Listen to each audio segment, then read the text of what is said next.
मालेगाव हे गाव शांत, राखीव, साध्या जीवनशैलीचे गाव होते आणि त्या गावात अलीकडच्या काही महिन्यात भीतीचा एक वेगळाच सावट दाटू लागलं होतं. कारण रात्री अचानक कोणाच्या तरी दारावर हलकी ठकठक ऐकू यायची आणि सकाळी गावभर एक अफवा पसरलेली असायची की कुणीतरी एका छोट्या बाळाला नुकसान करून पळून गेला आहे. पण कोणालाही काहीच ठोस दिसत नव्हतं. गावात भीती होती पण पुरावा नव्हता. त्या अफवांमध्ये सर्वात जास्त हलकल्लोळ माजवणारी घटना होती यज्ञा. फक्त 6 महिन्यांची निरागस बाळ. तिच्या आईबाबांनी गावकऱ्यांसमोर सांगितलं की एखाद्या वेडगळ माणसाने रात्री त्यांच्या घराजवळ दबा धरून काहीतरी भयंकर कृत्य केलं आणि बाळाला गंभीर अवस्थेत सोडून पळून गेला. पण त्यांच्या बोलण्यात एक विचित्र शांतता होती. काहीतरी लपवल्यासारखी, काहीतरी न बोलल्यासारखी. गावातील लोक हादरलेले, स्तब्ध आणि अविश्वासाने जमिनीकडे पाहणारे. या घटनेनंतर संपूर्ण मालेगाव ढवळून निघालं. गावातील तरुण पत्रकार शरद, ज्याचं मन नेहमी सत्य शोधण्यास आतुर असायचं, त्याला या घटनेत काहीतरी वेगळंच जाणवत होतं. बाळाला हानी पोचवणारा एखादा अज्ञात व्यक्ती गावात भटकतोय असा निष्कर्ष काढणं त्याला पटत नव्हतं. बाळाच्या आईच्या डोळ्यांमध्ये भीती होती, पण त्याच्या पलीकडे आणखी काहीतरी होतं. जणू ती स्वतःच कोणत्या तरी जाळ्यात अडकलेली. शरद त्या घराजवळ गेला तेव्हा दार अर्धवट उघडं होतं. घरात शांतता, सगळं अस्ताव्यस्त, पण कुठेही तुटापुटीचा मागमूस नव्हता. हे सगळं त्याला अधिकच संशयास्पद वाटलं. यज्ञाच्या आईचं नाव होतं कविता आणि वडील दीपक. दोघेही शांत स्वभावाचे. गावाबाहेरची भांडणं किंवा दुश्मनी नव्हती. पण गेल्या 2 महिन्यात ते दोघे काही काय घाबरलेले दिसत होते. कविता शरदशी बोलताना हात सतत थरथरत होते आणि तिचं लक्ष वारंवार दाराच्या दिशेकडे जात होतं. जणू तिथून पुन्हा कुणीतरी येईल अशी भीती. शरद तिला प्रश्न विचारायला लागला तेव्हा ती बोलली, माझ्या बाळाला वाचवता आलं नाही, पण यामागे जे दिसतंय ते खरं नाही शरद. काहीतरी खूप मोठं चालू आहे. पण मी सांगितलं तर आम्हाला कोण वाचवणार? शरदला जाणवलं की कविता काही सांगू इच्छिते, पण तिला दडपण होतं. त्याने गावात तपास सुरू केला. काही जण म्हणाले की रात्री कुणीतरी सावलीसारखा माणूस विहिरीकडून घराकडे गेला होता. काही म्हणाले त्याने मोठा दगड हातात धरला होता. पण हे सांगताना त्यांच्या आवाजात खात्री नव्हती. जणू त्यांनी स्वतःच अफवा ऐकून ती पुढे सांगितली होती. ज्यांनी पाहिलं त्यांनी खरं पाहिलं का हेच स्पष्ट नव्हतं. हे सगळं अधिक गुंतागुंतीचं होत चाललं.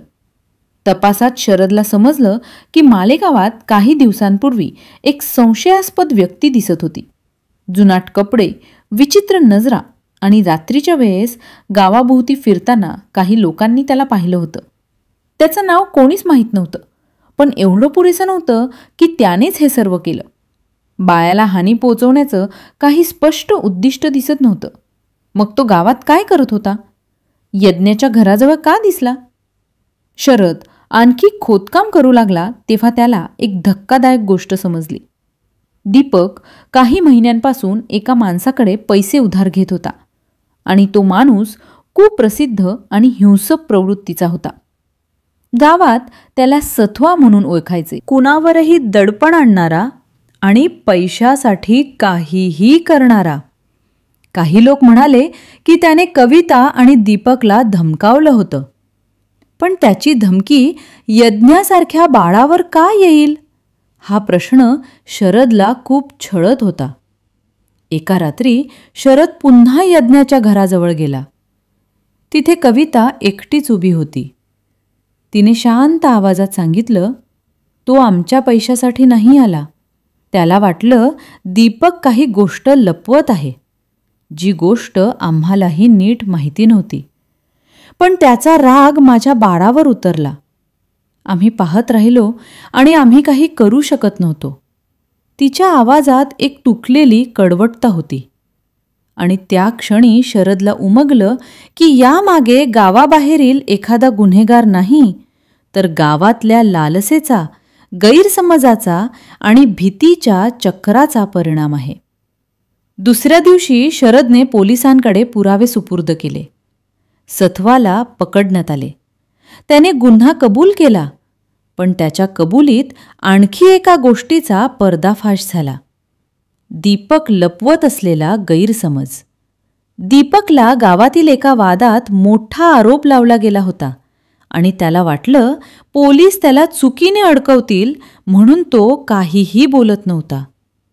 सथवाला वाटलं तो त्याच्याच पैशांचा गैरफायदा घेतो आहे आणि या संशयाच्या खेळात निरपराध बाळाला जीव भरावा लागला. गावात दुःखाचं सावट पसरलं. कविता मूकपणे आपल्या मुलीच्या पाळण्यात बसत राही. दीपकचे डोळे खोल गेले. शरदने आपल्या लेखात संपूर्ण सत्य लिहिलं. घटना, गैरसमज, लालसा, भीती आणि निष्पाप जीवाचा अंत. बाळावर झालेला प्रहार असं तो लिहितो. हा एखाद्या राक्षसाने केलेला नाही, तर मानवाच्या अंगभूत भीती, ताण, राग आणि लालसेच्या एकत्र झालेल्या वादळाने केला आहे. यज्ञाच्या जाण्याने गावाला शिकवण मिळाली. मौन, गैरसमज आणि गुन्हेगारांना न घाबरता उभं राहणं गरजेचं आहे. गावात आता प्रत्येकजण कोणतीही समस्या तातडीने लोकांपुढे बोलू लागला. कविता आणि दीपक गाव सोडून मुलीच्या नावाने सुरू केलेल्या एका छोट्याशा समाजकार्यात गुंतले, जे गावातील मुलांच्या सुरक्षिततेसाठी होतं.